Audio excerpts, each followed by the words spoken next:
189 dan ham yuqori natijam bor. 201 ball. Hammadan assalomu alaykum. Assalomu alaykum assalom. Yaxshimisiz? Zo'rmisiz? Charchasiz? Sizlarni anchadan beri ko'raman.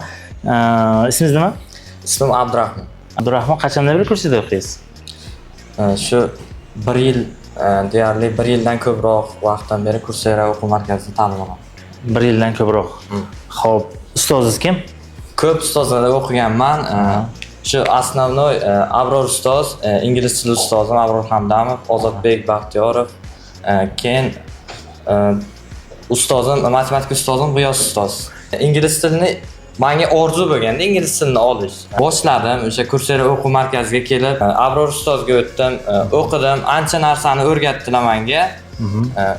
Keyin ingliz tilidan sertifikat oldim. Hozir mana Xudo xolasa 189 dan ham yuqori natijam bor. 201 ball.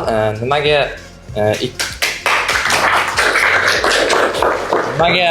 bunday desa, men 2023-yil Farg'ona Temurbeklar maktabini ham tugatib kelganman.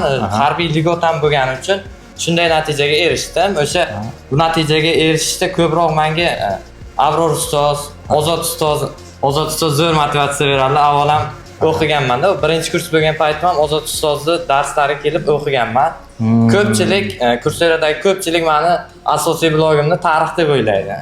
Lekin matematikada ko'p kelganim uchun o'zi hayotdan maqsadim kimlardir egoist deb o'ylashi mumkin, lekin shu birinchi raqamli odam bo'lish. Misol uchun o'zimni blogim matematika ingliz tilimi, biron joyga o'qiymanmi, misol uchun diplomatiyaga o'qiymanmi, matematika ingliz tilidan kim zo'r desa, mana shu Rahmon Abdurahmon birinchi o'rin, nima bo'lsa ham shunga aytaveringlar degan ma'noda o'shanaqa odam bo'lmagunimcha harakatdan to'xtadim. Demak, siz eng yaxshi mutaxassis bo'lmoqchisiz.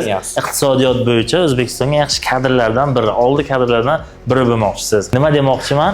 Asosiy demoqchi bo'lgan narsamni sizga tushuntirmoqchi bo'lgan narsam, siz ilmda to'xtamang.